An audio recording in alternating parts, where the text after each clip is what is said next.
All right, we are on.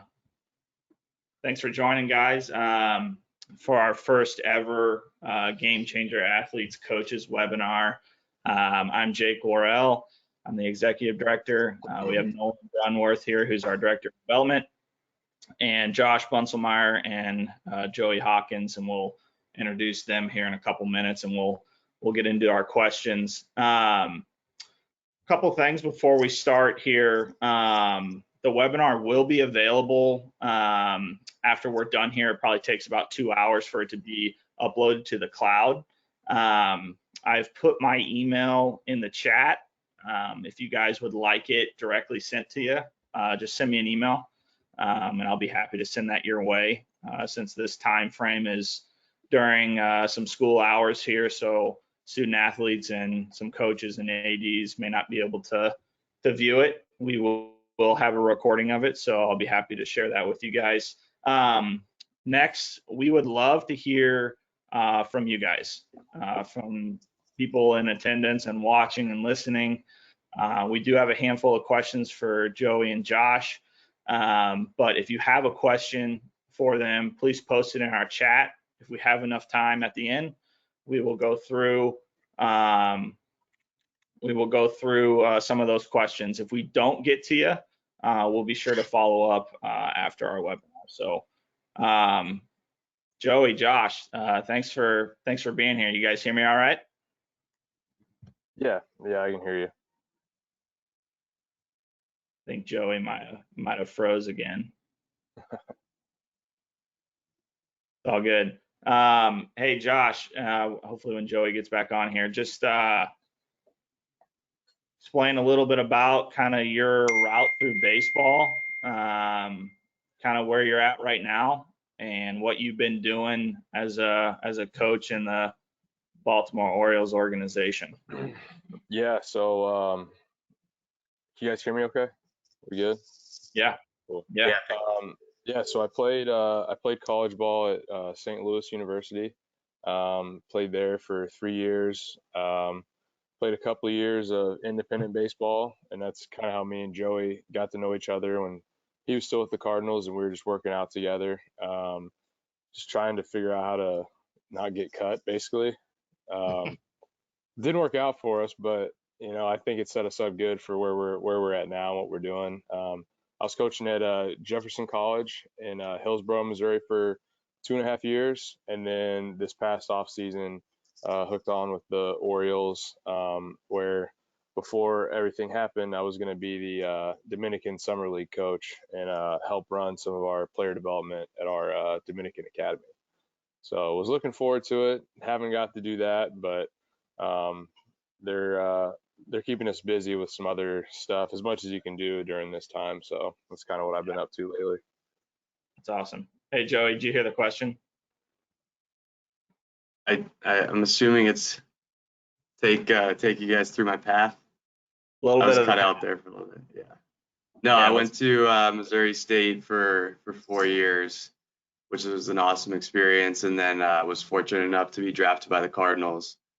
Like Josh said, played with them for a couple of years. That's where we crossed paths and worked out together in the off season. After I got released, I wanted to get into coaching, so I just got in right away. Coached travel ball, coached at Jefferson College, just like Josh, for a couple months, and then fortunate enough to get hired by St. Louis University, which was my first full-time coaching job. So that was a pretty big honor. Did that for a couple of years, and then I'm back with the Cardinals now in my second year in player development. I was supposed to manage our rookie ball team, but obviously things shifted this year. So right now I'm helping out at our alternate site in Springfield, Missouri, and I'm just assisting with our hitting and our daily programming for that. Cool. That's awesome. Let's go ahead and jump into our first question. Thanks for giving a little brief update on that. So some of our questions today, a variety of different questions, are based around kind of what we do at GameChanger Athletes as far as leadership and character development. And I know you two pretty well. not only you guys are great coaches, but you guys have a lot of character. And that's part of the reason why I wanted you guys on this call and just explain a little bit about your experience. But this first question is, was there a coach for each of you guys that impacted your life at a young age? And what was something you learned or took from that coach about leadership and the way you act as a person? Joey, you want to start on that one? Sure. Yeah, I've had multiple coaches that have influenced me. I'm a big believer that when you're in the coaching industry, we sometimes spend more time with kids than ultimately their parents might at certain points of their life. So for me, I had some really good coaches. I grew up in Toronto, Ontario, and played with the Ontario Blue Jays. So Sean Travers was a really good influence on me during my high school career. He really just instilled some good principles into my player development as both a person and a player, and really prepared me for that next level, both on and off the field. And then going to Missouri State, just with Coach Gutton, who's been there for 35 plus years, and he's done it all there. But the biggest thing with him was he really trusted his players, but he pushed responsibility and accountability on us. So, when you're 18 to 22 and you're preparing to go into the real world, whether that's in professional baseball or just, a regular job, those are some good qualities to have pushed on you when you're 18 to 22. So those are the big things that I took away from Coach Gutton, and he had such a big influence on my adulthood. That's awesome. Thanks, Joey. Josh, what you got? Yeah, I think for me, when I think of coaches that have impacted me, probably the first one being my high school coach in Springfield, Howard Bell. A lot of people, especially Missouri State and Drury, they play a game for him every year, because my senior year he was diagnosed with ALS in the fall, and basically, from the time he was diagnosed with it until the spring, like, he wasn't even really coaching in the spring. He was just kind of around. And I was kind of lucky enough. I had a class that I guess you would say, as a senior, is probably not your hardest class. I got along with that teacher really well, and Coach Bell at this time wasn't teaching anymore. He would just kind of come to the hall for a couple hours a day and basically just kind of sit there, and monitor the hall or whatever. And, fortunately enough, that teacher that I had really saw that it was more beneficial for me to really spend time with him. So like I would do my schoolwork, get my stuff done, and then he would let me just go and sit with him in the hallway for, an hour and a half around lunch or whatever. And honestly, it wasn't even really like anything baseball related. We talk baseball, we talk whatever. But just to see kind of how he would, in the state that he was in, just really deteriorating physically, he was still trying to call college coaches for me, still trying to make some things happen for me. So just him taking the time to invest in me, when he didn't have to, was a big thing for me. And then when I think to college, my assistant coach, Will Bradley, who Joey knows really well, having coached with him at SLU, I always felt like he had my back at SLU. He was kind of the guy that brought me on there.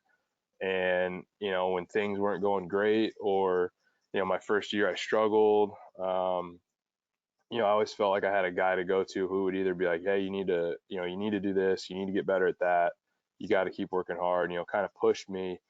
But at the same time, I knew he had my back at the end of the day. And that's a big thing, I think, as players, when you have that coach that's in your corner, it gives you confidence to, keep working hard, keep doing the things you need to do. And it's just a lot more comfortable knowing that someone's got your back, especially with whatever team you're playing for. That's cool. That's awesome. Thanks, Josh. Nolan, you got the next question, man? Absolutely. Thanks, guys. So at GameChanger Athletes, we talk a lot about the 10 strengths of a game changer athlete, and the constant pursuit to work on each of those. Is there a particular strength among those 10 that resonates most with you guys? I can take this one first, Joe. Go for it. I think when I was looking through them, and I have them pulled up right now too. One of the biggest ones that I think is the commitment to growth, that I think is huge, because that kind of encompasses everything. If you're growing, it's probably something, one, you have the humility to understand that you needed to improve at something. So being able to self-reflect and understand what you're not good at, what you're not doing well, or how you could get better is important. But at the same time, to be able to commit to growth means you're committing to something that's uncomfortable for a period of time before you get to that point. And I think that's just the biggest thing as athletes, and even as people in general. Being uncomfortable with certain things, certain situations or conversations or whatever, being willing to commit to that, endure that, and then come out better for it on the other end, I think is the biggest thing as athletes and as people. It just kind of, and in my opinion, it kind of encompasses everything, that you guys lay out there for strengths as an athlete. It's awesome. Thanks, Josh. Yeah, I really enjoyed reading these 10 strengths. I think they all bring value in different areas for sure. Most importantly, like both on and off the field, which is so huge. And oftentimes, where like amateur sports is at, we forget about the off the field stuff. But for me, I think the most important thing is just harnessing failure. It's going to come at some point, no matter how good of an athlete you are. And again, like this can come both on and off the field. Like there's going to be times where you might be struggling with something in your personal life or in the classroom or on the field. And your best way to handle it is to just accept it and then really move on to what Josh talked about and being able to grow from it and really build out a plan on how you can handle it. I mean, I'm sure all of us in this chat have faced failure at some point in our lives. And it's probably the thing that we've learned the most from, right? Like that's how we're going to grow as people. So I really enjoyed that one. I think it's by far, when you're working with young athletes, it's the most important thing as a coach to communicate to them to make sure that they understand and again, how to move forward from it. Awesome. Great. Thanks, guys. That's awesome. Next one. So you guys have all played at many different levels, high school, college, professional, but in your mind, what does it mean to be a great coach and or a great teammate?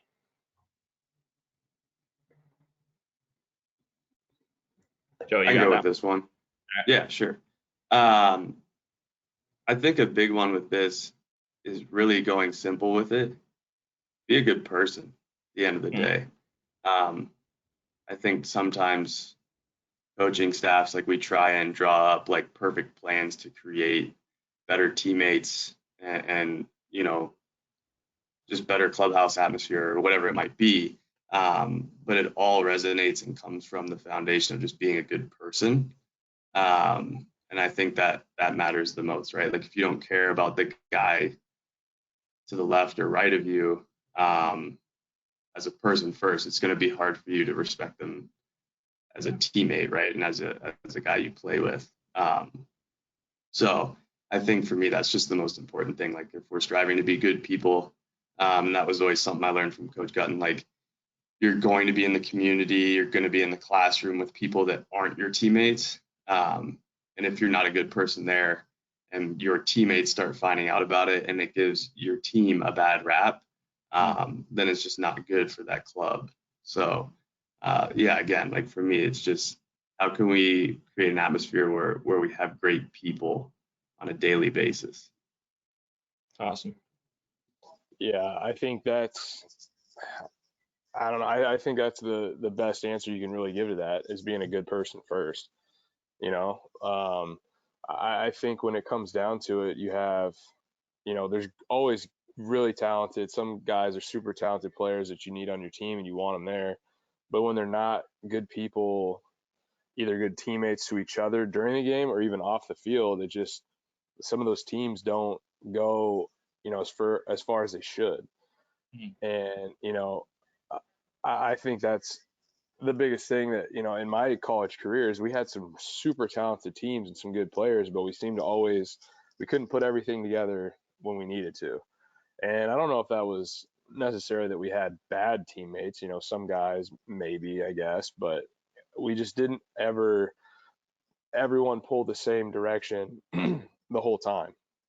And when I think back to, our college careers and Joey's, that was your senior year team, right? Where you guys went to super regional. Yeah. And you guys are just unbelievable. Like, yeah, super talented guys, but from knowing all the guys on that team, is they all cared about each other and they're all, having fun together. And I think that's such a big thing is, when you create an atmosphere of people that want to be together, love each other, and are willing to do whatever for the guy next to them. I mean, there's some pretty special things athletically that can happen. Yeah. But, think about how that sets you up for down the road. Yeah. If you understand how to communicate effectively with people and be a good person, now you're done playing and you go into the workforce and you're able to communicate with a boss that, might be, not very nice or doesn't treat people the right way, but now you have the ability to handle that situation. Say your boss wants your team to get something done, but he's yelling at everybody and nobody likes him. Well, if nobody likes him and everyone's, going back and forth about it, then now no one's getting anything done and there's divisiveness within, your company or whatever. But if you know how to manage that and manage your team, you can keep them on track and find a way to manage that, that situation. So I think sports is just an incredible avenue to develop people in general, as long as we put that first. Yeah. It's awesome. I'll say one more thing too. Like, it's important with this topic not to try and change an athlete's personality, right? Like, their personality is what is ultimately going to bring the most out of them. So if a kid is shy, like, we can't force him to be a rah-rah player, right? Like, that, like, at the end of the day, that's kind of who he is, but that doesn't change the fact of we need to make sure that that person, whether it's a rah-rah player or a player that's shy, we need to make sure that they care about their teammates and they care about people. So again, like, making someone a good teammate doesn't mean that they're like just cheer for their teammates more. Yeah. Like, that's just really that's kind of fake at the end of the day.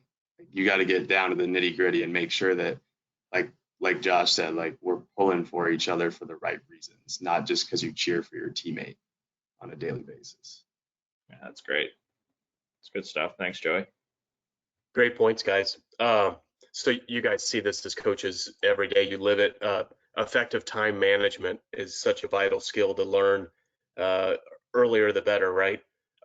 Outside of development and training on the field, are there any things that you would encourage an athlete to specifically invest their time in, right? Where can they be improving off the field? And have you seen some good examples with guys you've coached that they really, besides the physical side of the game, they're doing things to really put themselves in good shape down the road? I think, and this is one thing I wish I had gotten into a lot earlier, later, maybe my senior year and then the year and a half that I played indie ball, I got into it a little bit more, but was just reading, and reading things that are going to help you in sports, in life in general, whatever. It helped me, one, time management, like you said, because, I had to make time to either get up a little earlier and do it, or, whatever time frame I was going to do it, I had to make time for it around a workout schedule, playing games, all that kind of stuff. So for me, I think being able to dive into some sort of, like, for me, I've always been fascinated with the military and like Navy SEALs and special force stuff. And so, like, one of the first books that I really dove into was Extreme Ownership by Jocko.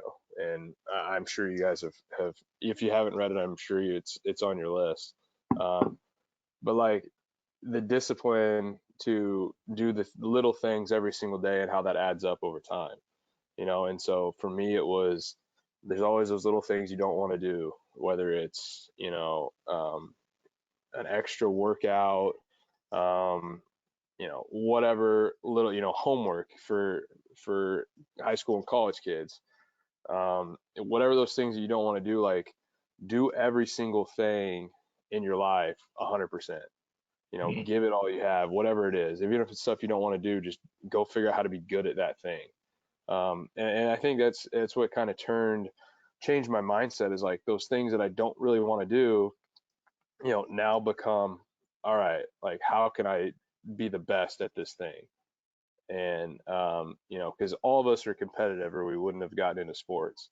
So like trying to feed that competitive side, trying to change the way you look at it to now have a thing you don't want to do, but like how quick can I get it done? How good can I do it? How, whatever the case may be, just finding a way to get that mental edge a little bit. And I think, to give you a couple of examples too, of just guys that I've coached and worked with, was, there's a couple kids at Jeffco. One, Matt Torino, who he went to Tennessee, transferred during all this, and he's actually at SLU now, St. Louis University. But came in, as a freshman, was okay in the fall, not great, worked his butt off in the weight room, got physically stronger, got faster, made a few swing adjustments, all physical stuff. But like the thing that held him back the most was the mental side, because he cared so much. And if he failed, it was just like a failure thing. It was like it overwhelmed him, and the next at bat wasn't there. So for him, it was, he was a kid that he needed that little mental edge to figure out how to, push through that stuff. And once he kind of got that little chip and that edge, I mean, he took off. And I think he had the physical ability, he had that baseball ability, but once he put together that mental side of it, his game went to the next level, and was our best player for 2 years. Went to an SEC school, and now he's at SLU. So, that'd probably be my best example of a kid that took that mental side. He read a book, a small kind of, I can't remember even what it was called, mental side of hitting type book, and then just ran with it, and, it helped him a ton. Wow, that's cool. Awesome. I think when we're talking about investing our time, you can go a couple different ways with it. But I think like when you're dealing with a high school athlete, a big one is like if they're striving to be an elite athlete, they're putting in a lot of time with training and playing, it's important to promote them to, when they leave the training facility or the ballpark or the arena, like get away and do what you enjoy to do, right? Like I talk about it all the time with the guys. Like it's okay to play video games. Like as a society, like some coaches struggle to accept that kids enjoy playing video games. Like I love talking about kids are competitive when it comes to video games, right? Like allow them to go compete on it. That's okay. Like it's fun for them. It's okay to get away from the grind of being an elite level athlete at that age. But it's also important, like time management, right? Like how much video games are we playing and how often? And then the second thing that I always promote to young athletes is like watch your sport on TV as much as you can, right? Like I'm not saying you got to sit down and like chart the Cardinals game every night, but like if you're tuning in and trying to learn something from the highest level of athletes in your sport every night, that's a really good routine to get into, and you'll have that IQ in your sport constantly grow. Again, like elite level athletes, of course, I'd love for them to read and want to do more at home. And if they do, that's great. But if they're in a good training schedule, that when they come in and they're dialed in and they're focused and they're getting work in, for me, it's okay for them to go home and unwind and play video games and like just be an 18-year-old. Yeah. I like video games too. So do I sometimes. Competitive. Yeah, that's right. That's awesome. So the next one, it could come from your guys' of experience of coaching, either at high school, college, or the professional level. But are there things you do to train and develop kind of the mental side of the game, or just leadership, or just character development qualities to help your athlete grow and mature off the field? Are there things that the Cardinal organization do, or the Baltimore Orioles do, or when you guys coached at SLU or coached at Jeffco or high school, did you guys do anything to kind of help those athletes off the field just kind of mentally grow? Yeah, like with the Cardinals, we try and give them as many resources as we can, right? We have guys from all different backgrounds. So it really depends on who they are. We recently hired a former Navy SEAL as our mental skills coordinator between the major leagues and the minor leagues, and he's been really good at just giving like basic stuff to do when you go home, right? Like again, like we're not swamping them when they leave the ballpark, but here's a 30-minute exercise that you can tackle, or here's a book that you can read that can take your game to the next level. As far as when I was at SLU, we had various guest speakers come in, which are always good. I think you're going to go that route as a coach, parent, where you're going to have your athlete or athletes listen to a guest speaker. It's important. Like the follow-up is always important. I've never been a huge believer in like having a motivational pump up speaker come in like before a season and then it just kind of goes away, and you buy t-shirts with like a slogan on the back. Like that stuff's all great and it looks cool, but at the end of the day, like what's the follow-up? What are the actions that you move forward with? Thanks, Joe. I think I think one thing that the Orioles have done really well during this downtime is that we've put together a lot of different things for like one thing that we did once everyone got sent home from spring training was, fill out a list of things you're interested in. They had a Google form sheet and everyone, you type your thing in, and they grouped this up in areas of similar interests. And our director of playerment did a great job of getting people to hop on Zoom calls, like guest speakers.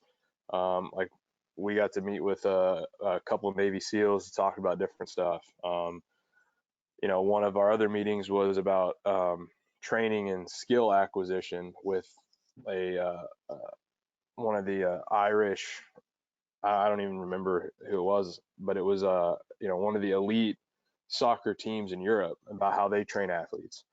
So they've done it's been really cool that they've been able to put things that people are interested in, basically outside of baseball, and how we can apply it from there. And so that's been really cool. For our players, we hired a new mental skills coach this season too, and we've had a book club together with coaches and players. So we're all reading through. I think we're on our fourth or fifth book now. But everyone reading through it together, hop on a Zoom call, and kind of go through like, what can we take away? How can we apply that personally? How do we want? What can we take from that and apply it to our organization, and what we want our organization to be from the ground up? So it's been a really cool dynamic between every level hitting coach from bottom to top, and then an assortment of different minor league players, from top prospects to guys that have been in the organization for a while. So it one helps everyone feel tied together. Like in a time where everyone's gone their separate directions, everyone's back home doing whatever, it gives you a sense of community. Some of these guys, like a couple of them, live in small towns, may have just access to a batting cage, and that's it. So being able to communicate with people from your organization, is a pretty big deal. It's something to keep you going, keep you motivated when we're uncertain of when anything's going to happen as far as playing. So I think that's been a really big thing. I think that we're doing really well within our organization. But I think, to echo Joey's point, all of these things are awesome. All these things are great. But what do you do with it is the big thing. Everyone can listen to a Jocko Willink speak and then go run through a brick wall. And then what do you do for the next year that he's not coming and speaking to you? Yeah. How do you keep that same, how do you apply those principles? How do you do that stuff? So, to get that big name speaker or those cool presentations is awesome. Like, those things are great, but how you continually as an organization or as a team reflect on that and apply those principles or make them your own, that's where the rubber really meets the road and where you'll see payoff from those things. Yeah. It's cool. Thanks, Josh. Thanks, both of you guys. For high school athletes, you'll see it. You've seen it so many times. Oftentimes, there's a college scholarship or bust mentality, right? Like, they know they're talented, they know they have requisite physical skill. People are starting to talk to them, whether it be a parent, a coach, somebody from a university or college. Any advice for an athlete in high school that's trying to handle the intense pressure of, you got to get that college scholarship? I would just say enjoy it. If you're fortunate enough to go through that process, not every athlete gets that luxury to get that attention. So number one is to enjoy it, and number two is to not forget the fact that like, your athletic development and personal growth is still supposed to be occurring. And if people are talking to you, your opportunity is getting closer. And when you get to whatever school you're going to, you need to be ready. So my advice is to always enjoy the process, but like, don't forget that you need to still continue to develop, because yes, it's pressure getting recruited, but there's more pressure when you step on campus, and you got to win games for that staff and that school. So ultimately, your job when you arrive on campus is to be a good person, be a good teammate, but it's a result-driven business, right? Like, you got to win when you get there, and you got to perform. So I think it's good for athletes to deal with that sort of scholarship pressure, only to use it as an opportunity to realize that the pressure is only going to continue to be there, and when it's there, you have to continue to develop as an athlete. Yeah, I think that's a great point of, once you get that scholarship or, commit to that school or whatever, that's just the beginning. Like, if you stop doing the things that you were doing that got you to that point, then when you step on campus, and the coaches, like a lot of coaches are predicting that when you get to us, based on where you're at now, you're going to be at this level, and if you quit doing what you were doing before, then now you get there and you're not to that point, or you're not, exactly what they thought was going to happen, or maybe now you're just behind because you didn't do what you needed to do. So I think the commitment, and once you make that, you get that scholarship or commit to that school or whatever, you got to keep doing what you were doing before, and even harder to be ready when you get there, so that no one wants to sit out. So the better spot you put yourself in to be able to play when you get there, the happier you're going to be with that. I think just a little bit different perspective too. Don't let what other kids are getting affect how you feel about yourself, or how you're going to pursue something. For me especially, I was a kid that, I felt like I was a pretty good high school player. Always wanted, being from Springfield, always wanted to go to Missouri State, and I wasn't physically ready to do that. And other people, on teams that I played for, are getting calls, are getting scholarships, or committing to, Missouri State, K-State, Mizzou, all these other big time schools, and I wasn't getting that attention. So you can either get mad about it and upset, which at times I probably did, or find a way to make yourself good enough at some point, or good enough for where you're going to go. And for me, I went to a junior college. The year that I spent at the junior college transformed, who I was. And for me, I always had this vision that I was going to play at Missouri State. I knew I was, I'd seen it. I knew it was going to happen. And it was weird because it happened, but not in the way that I thought it would.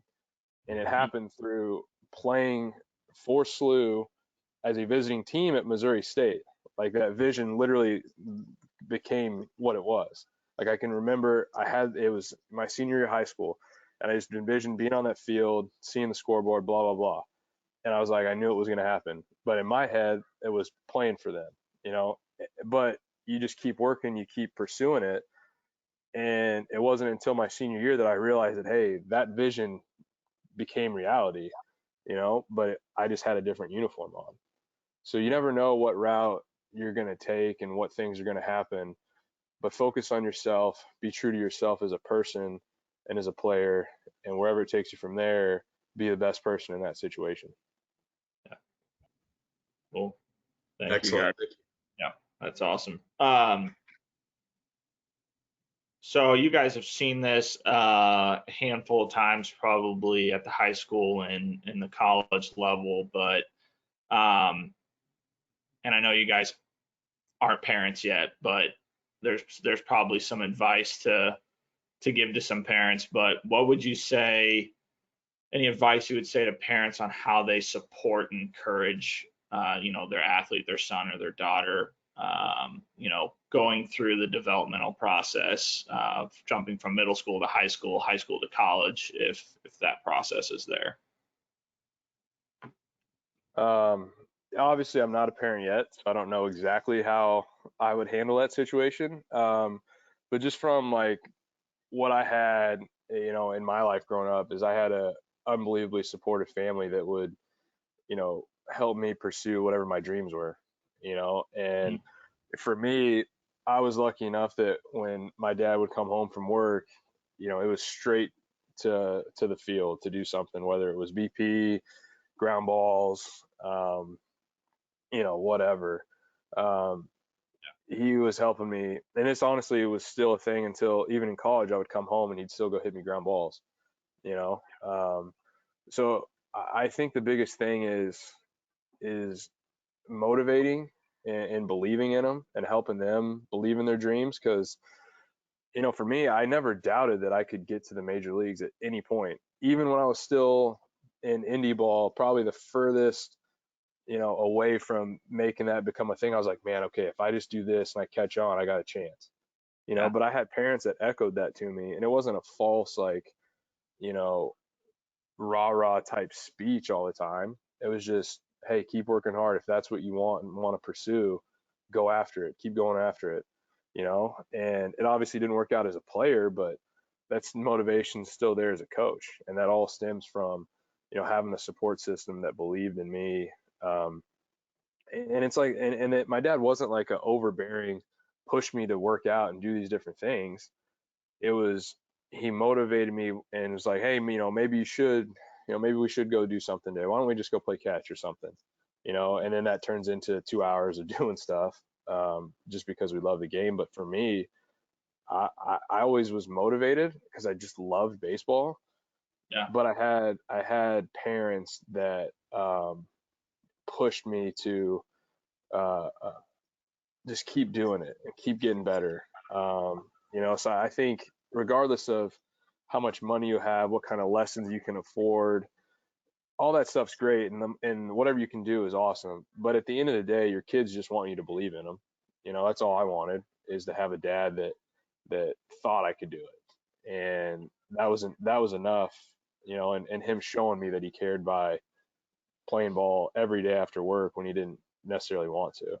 So that'd be my biggest advice. Obviously, I'm not there yet, so I don't know how. Hopefully, I would handle it in a similar way, but that's what I got from him, and that helped me a lot. That's cool. Thanks, Josh. Mine cut out for a split second during the question. We're talking about parents pressuring the athlete. Yeah, just like how they support and encourage their athlete. Any advice you would give, or things like that?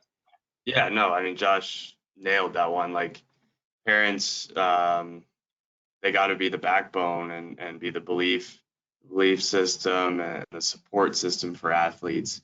For me, like coaching at the Division I level and recruiting, oftentimes we could sometimes tell when a parent wanted it more than the athlete, and that's just a bad situation to be involved in. I think for me, at the end of the day, you know, again, like I don't have kids in high school that are going through this, but I think ultimately, you know, you have to have a good sense on if your kid is enjoying it, or if he's just doing it because he or she wants you, or because you want them to do it. Sorry.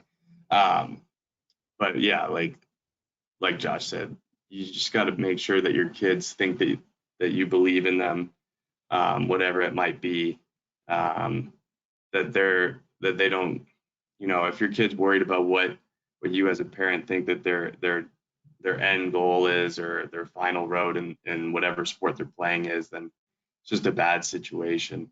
So yeah, just making sure that you support them on a daily basis, and again, like you can't want it more than your son or daughter. That's great. That's good. Yeah, well put. Thanks both guys. We touched on this, I think, a little earlier. I'm going to shift gears, but 2020 has been a challenging year. But we're in the world of sports, and we welcome challenges. We use them to get better, and we reframe, and we shift into productivity mode. Any specific advice for athletes? As we continue strange times right now with COVID-19, or any examples that you've seen from guys that just, starting in March, as soon as things hit, just used it fully to their advantage, despite, the mental stress that I think we're all going through. I actually had the opportunity to speak to a couple high school programs during the downtime. And a big thing, that was like number one question is, right, like how do we handle all this time at home we have during these unprecedented times? The big thing that I say is, like, try and treat your day as if you are a college athlete, right? Like, wake up, good breakfast. You're probably going to have some sort of classwork or schoolwork or homework. Get it done, good meal at lunch, and then maybe you can knock out some sort of an athletic routine, whether that's skill work based on your sport, or it's strength and conditioning, or it's some mental prep, whatever it is. And then, we're eating a good meal for dinner, maybe hitting the homework a little bit again. And then, like I said earlier, like, enjoy some downtime and be a teenager and enjoy it. But I thought that was just, I looked at my days, right, being at home, and I felt like my best days during this downtime was when I had some time management and I scheduled out what I wanted to get done and how I wanted to do it. And ultimately, when you're a high school athlete and you have aspirations to go play in college, the biggest eye-opening part for 18-year-olds is just the workload and the schedule that you're about to face. So it's a good opportunity to try and stay on a strict schedule, whether your classes are virtual right now, which a lot of them are, or maybe you're going certain days a week. Like, that's very similar to a college schedule, right? You're going to have the ability to take online classes. You're going to have the ability to schedule where maybe you just go on campus Monday, Wednesday, Friday. So really, I think that's the best way an athlete can handle that during these times. I think the biggest thing I just heard you say right there, and it gets overlooked a lot. You said, wake up, have a healthy breakfast, have a healthy lunch, and a healthy dinner. All that stuff that you said outside of that was great too, but I think the nutrition part of it gets overlooked a lot. And that's a big aspect of the game as well, and just training. So thanks for that, Josh. Yeah, I think too, like, sleep, we talk about all the time with guys. Like, get more than 8 hours a night, and sleep is like a performance enhancing supplement for you. It's going to make sure your body recovers and you're ready to attack it the next day. When you have that big workload, when you get to the next level, it's like a shock for your body.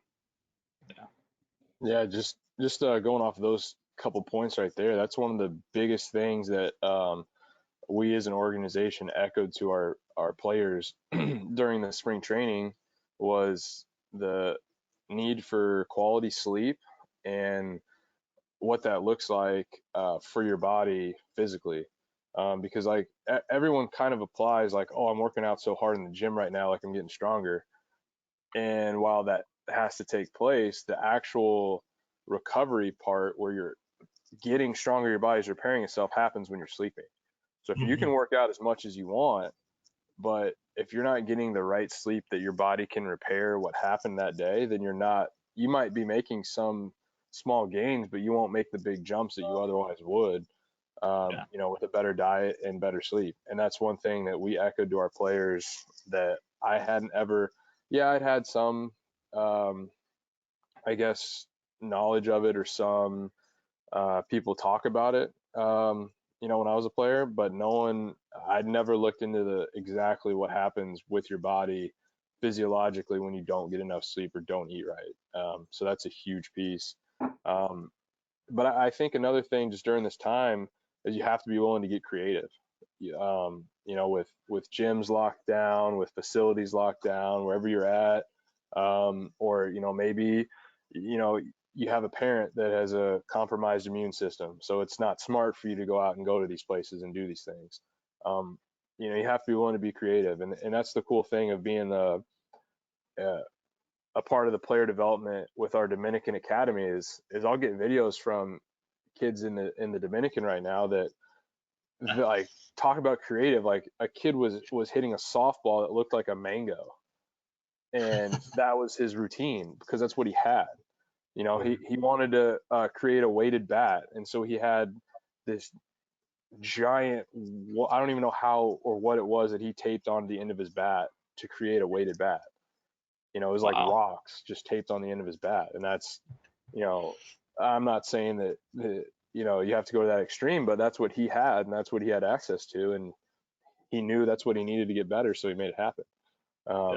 So I think that's one thing that during this time, just be willing to be creative. If all you have is a net, find a way to instead of just hitting off the tee, maybe you side toss was like frowned upon growing up. It was like, oh, you just do side toss, like that's not productive. But I've gotten to the point where there's some great drills that can really help from that angle that we don't really even think about anymore. So if that's all you have, then make do with that, make it happen. Or if you don't have a weighted bat system to train with, tape some pennies on the end of a bat. Me and Joey did that at when we were training together, so I think just being willing to get creative, find ways to still get work in and still find a way to improve on something that you weren't good at the season before. Just the biggest thing. Yeah. It's great. I think this is a pretty big question that parents or even athletes would want to hear, but it's kind of a two-part question, but what does it take to be a professional athlete and or a professional coach at that level? I think it's going to take sacrifice. Ultimately, both player and coach, like you're going to miss out on some things that maybe your family or friends get to do because it's a demanding schedule if you want to get to that level. But also, I think for the athletic part of it and for the players, it requires just extreme focus and attention to detail. It requires you to enjoy it. You got to love what you're doing. If you're going to be a professional baseball player, you got to show up and knock out a month of spring training and then bang out 140 games in about 160, 155 days. So you got to love it. But I think one of the most important qualities is you got to have balance. You got to be able to turn it on when it's time to train and time to play. You got to be able to turn it off when you need a little bit of downtime, or else you'll be burnt out before you even get to that level.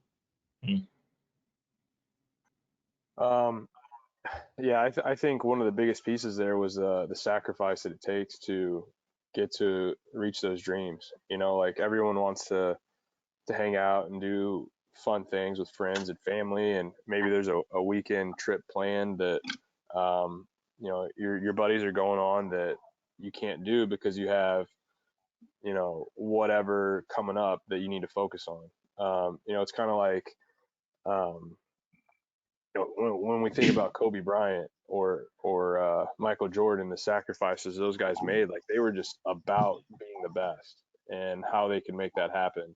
And sometimes you miss out on, for everything in life, there's sacrifices either way. So whether or not it's, you miss out on this because you're training, or you go to that and miss out on training, so part of it's priorities and what you really want to be. If you ultimately want to be the best or get the most out of your talent and your ability, it's going to take sacrifices, and there's no way around that. And with that being said, Joey's mentioned it multiple times, like you got to be able to get away. You have to have an outlet in some fashion, whether that's, video games, and that's not necessarily a bad thing. Maybe it's whatever other activity. Maybe you like to go fishing, or you like to, play basketball. Like find a way to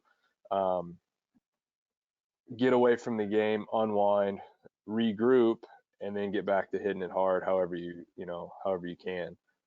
So I think that's the biggest thing is, you can be competitive at those other things. You can want to be the best, at whatever else. So take that energy that's frustrating you as a baseball player and go apply it to something else, a different hobby. Take it out there, so then you can kind of regroup and get back to work and do what you need to do, as an athlete. That's great. That's cool. We do have one more question here from one of our listeners here. How, as a parent, can we help our players take a leadership role on the field? She said our son is modest and prefers to fly under the radar. I think a player like that, again, it's not about changing their personality. That could make them a good player in general, who they are as a person. I think if they want to just become a better leader, a player like that who's modest and flies under the radar, it's sometimes best for them to encourage their teammates maybe in a more one-on-one setting, opposed to being the guy that like runs a team meeting or like runs stretch. Like maybe that's uncomfortable for them, but maybe their leadership qualities come out in a one-on-one setting, or maybe they come out on a lead by example basis, right? Like you can be the guy that shows up early, that wears their uniform the right way, that helps pick up trash at the end of the day. Like those are all good qualities that don't require you to really change your personality. So I think it's easy to be like, oh, I want my daughter or my son to become a leader. I want them to be the player that's breaking the team down, that's running these team meetings, running stretch or whatever, but that might not be who they are. So again, like pushing your daughter or your son to continue to be themselves, but maybe try and help their teammates in an easier setting for them. Yeah, I completely agree with that. I think it's important to know that leadership comes in different forms, and every team has different forms of leaders that show up at different times. It's not always needed for someone to be the loud guy that rallies the troops, that's, on the front line pulling everyone behind him. Like there's like teams have that guy, but you don't have to be that guy to be a leader. Like Joey said, lead by example. Be the person that shows up to the field early, that is putting in extra work, wearing their uniform right, doing things, not doing the little things that reflect poorly on your team or organization. I think one of the biggest ones in being a leader is, like Joey mentioned it, is being able to, maybe pull someone aside one-on-one and be able to, even if it doesn't have to be like, hey, don't do that sort of stuff. It could be like, hey, how's everything going? Just check on them as a person. And because maybe they're acting a certain way on the field because something's going on at home. So having that being a leader can be checking in on your teammates, checking in on your friends, in that regard, and helping them either sort out what's going on or help them in how that relates to whatever sport. That's great. It's awesome. Let's all the questions we have. Joey, Josh, thank you so much for taking the time out of your morning to be on our first coaches webinar. You bet. Appreciate it. Yeah, Sure, no yeah, one- thanks, guys. Appreciate you guys. Great Yeah. stuff. Yeah. Appreciate you guys. All you guys listening, thank you guys for joining in. We will be back next month with a coaches webinar. We'll post out on our social media pages more detail on that. But for right now, oh, hey, Joey and Josh, give Bobby a little slack for not showing up this morning. What a guy. Getting some Already important- on. You already on it? We're on. Oh, yeah. Oh, yeah. I'll let that slide. All right, cool. All right, guys. Thank you so much. All right. Yeah, thank you. Have a great See you day, guys. Yeah. Here. All right.